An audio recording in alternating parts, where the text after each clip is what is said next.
नमस्कार चौधरी साहब का नमस्कार दोस्तों। ठीक हो? हाँ, ठीक ही रहना चाहिए। लोकतंत्र में विचारों की स्वतंत्रता हर किसी को मिलती है और अभी अभी लोकतंत्र का जो उत्सव है वो 5 राज्यों में समापन के कगार पे खड़ा है। कल यूपी के आखिरी चरण का जो वो था अपना क्या कहते हैं चुनाव, वो ख़त्म हो गया और संभावनाएं क्या क्या है ये भी न्यूज़ चैनलों द्वारा एग्जिट पोल के नाम पे प्रकट की जा रही है। इससे पहले गृह मंत्री अमित शाह जी ने भी वो कहा था कि हम 4 राज्यों में जो सरकार है ना वो हम बनाने जा रहे हैं। उन्होंने 5वां जो राज्य पंजाब है ना इसके बारे में कोई दावा नहीं किया कि हम इसमें भी सरकार बनाने जा रहे हैं, उन्होंने नहीं किया। उन्होंने ये संभावना व्यक्त की है कि चलो देखते हैं कि वहाँ के चुनाव परिणाम क्या निकलते हैं और उसके बाद वो अपनी रणनीति बनाएंगे। जो पंजाब के एग्जिट पोल है ना उनमें सभी ने एक प्रकार से यही कहा है कि जो आम आदमी पार्टी है ना उसके प्रति लोगों का जो झुकाव है ना वो दूसरे पार्टियों की बजाय कुछ ही ज़्यादा है। अब उनको पूर्ण बहुमत मिलेगा या नहीं मिलेगा ये तो हम 10 तारीख के परिणामों के बाद ही बता सकेंगे ना। लेकिन ये एग्जिट पोल के अनुसार मैं आम आदमी पार्टी को आधी बधाई देता हूँ, क्योंकि लोगों का रुझान उनकी तरफ इसलिए हुआ है कि पुरानी सरकारों ने कुछ किया नहीं है। तो पूरी बधाई उनको मैं तब दूंगा जब पूरे चुनाव परिणाम सामने आ जाएंगे। मैंने कोई गलत बात तो नहीं की। कई लोगों को लगता है ये भी वो गलत बात कह रहा है, मैं नहीं, जो आप लोगों के सामने है मैंने वही जिक्र किया है। अब जो है ना वो 10 तारीख के बाद पता चलेगा, जब वो बोर्ड पे लिखा होगा इसने इतनी सीटें जीती, इसने इतनी सीटें जीती, इसने इतनी सीटें जीती।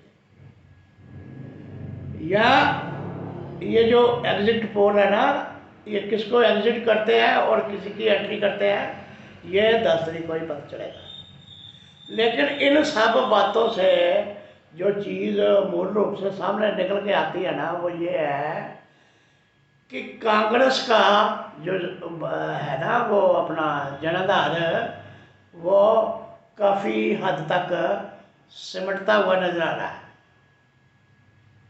पिछले सीटों की तुलना में इस तरफ आज की तुलना में उनका गणित क्या बैठेगा ये आप लोगों के सामने थोड़ी देर में 1 आध दिन में पता चल ही जाएगा। सोचने और विचारने की बात ये है कि अभी भी जो भाजपा से जुड़े हुए लोग हैं ना वो यही कह रहे हैं कि परिणाम आने दो, उसके बाद क्या रणनीति होगी, क्या होगा क्या नहीं होगा वो तब तय करेंगे। सीधी सी बात बताऊं, भारतीय जनता पार्टी का ज़्यादातर जो फोकस है ना वो पंजाब में था ही नहीं। उनका फोकस था उत्तर प्रदेश और दूसरे अन्य राज्य जहाँ से उनको लगता था कि हम यहाँ पे सरकार बना सकते हैं। यहाँ तो उन्होंने अपने थोड़े पैर पसारने शुरू किए हैं। उनका जो फोकस है वो अगले चुनावों की तरफ होता है, ऐसा मुझको लगता है। हो सकता मैं गलत भी हूँ, लेकिन जो सीधी सी बात है कि अभी अगर किसी को पूर्ण बहुमत नहीं मिलता तो जो पंजाब का द्वंद्व है ना राजनीतिक युद्ध है उसकी रूपरेखा क्या होगी इसकी शायद ना मैंने ना आपने ना किसी और ने कल्पना की होगी।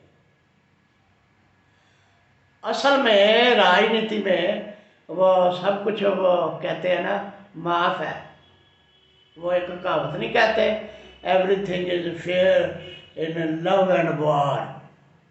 मैं नहीं इसको मानता, क्योंकि यहाँ लव होता है वहाँ वार नहीं होती, यहाँ वार होती है वहाँ लव नहीं होता।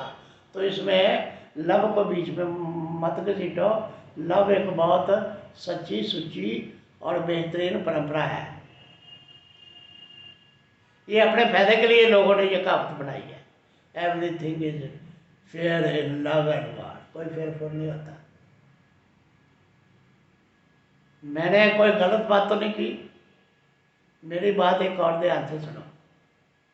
मैं अपनी बात, अपने विचार, अपना दृष्टिकोण अपने हिसाब से, अपनी शैली में, अपने अंदाज में प्रस्तुत करता हूँ। किसी को पसंद आता है, किसी को नहीं आता है। कोई आलोचना करता है, कोई सराहना करता है। भैया वो उनका अधिकार है, मैं किसी के अधिकार को पकड़ थोड़ी रहा हूँ। ये जो मैं पेश कर रहा हूँ इसमें मेरा अधिकार है। तो अधिकारों की लड़ाई मत करो। लड़ाई अगर करनी है तो जिम्मेवारियों की लड़ाई लड़ो कि मेरी ये जिम्मेवारी है, मैं ये करूँगा, मेरी ये जिम्मेवारी है, मैं ये करूँगा। इस पर बात करो। बाकी मैं जो कह रहा हूँ वो मेरे विचार है। मैं किसी पे अपने विचार थोपता नहीं हूँ। आपको अच्छे लगते हैं अपना लो, आपको अच्छे नहीं लगते साइड पे रख दो। इसमें लड़ाई झगड़ा कहाँ से है? नहीं है ना? तो ये चौधरी साहब का अंदाज है, चौधरी साहब की शैली है। अगर आप लोगों को पसंद आता है तो इसको शेयर करो, सब्सक्राइब करो, लाइक करो। अगर अपने कमेंट्स दो मेरे को कि चौधरी साहब ये ठीक नहीं है, ये ठीक है, ये ठीक है, वो ठीक है, ये गलत है। मैं गुस्सा नहीं करता, मेरे को गुस्सा आता ही नहीं है। जिनको आता है उनको भी नहीं आना चाहिए, क्योंकि मैं तो सिर्फ एक बात जानता हूँ। जो गुस्सा है ना, गुस्सा पंजाबी में हम गुस्सा कहते हैं, हिंदी में इसको क्रोध कहते हैं। क्रोध, जो क्रोध है ना वो आग के समान है, अग्नि के समान है। वो कभी भी किसी को सही रास्ता नहीं दिखाता, आदमी भटक जाता है। और मैं नहीं चाहता कि ना मैं भटकूँ ना आप भटको। क्रोध अग्नि समान है। क्रोध नहीं करना, गुस्सा नहीं करना, किसी की बात का गुस्सा नहीं करना। आप अपने विचार प्रकट करते हो करो, मैं अपने विचार प्रकट करता हूँ। मैं किसी के कार्य क्षेत्र में हस्तक्षेप नहीं करता। अगर किसी ने मेरे कार्य में हस्तक्षेप करना है तो उसका स्वागत है, बहुत अच्छे तरीके से स्वागत है। करो, आपका अधिकार है। यही तो लोकतंत्र है। लोकतंत्र में अधिकार भी मिले हैं और कर्तव्य भी मिले हैं। कर्तव्यों को हम साइड पे रख देते हैं, अधिकारों के प्रति लड़ने के लिए हम मैदान में कूद पड़ते हैं। अधिकारों का जो टकराव है ना वो सही नहीं होता। हाँ, अधिकार अपने अपने अपनी जगह है, मिलने चाहिए, सबको मिलने चाहिए। पर ये नहीं है कि अपने अधिकार लेने के लिए हम दूसरे के अधिकारों को की संगी घोटे उसके गुठा गले बनाए, ये भी सही नहीं है। ठीक है, ठीक है चौधरी साहब, अब आपको राजनीति में या लोकतंत्र में क्या कुछ हो रहा है इसके बारे में हम अपने हर वीडियो में आपसे विचार विमर्श करते रहेंगे। हमारा जो विचार विमर्श है ये कहीं ना कोई रास्ता तो दिखाएगा ना। अब वो रास्ता कैसा होगा ये तो सबकी अपनी अपनी चॉइस है, अपनी अपनी पसंद। ओके, फिर मिलते हैं। गुस्सा नहीं करना मेरी बात का। हाँ, चौधरी साहब किसी का गुस्सा नहीं करते, आपने भी नहीं करना। Okay okay okay.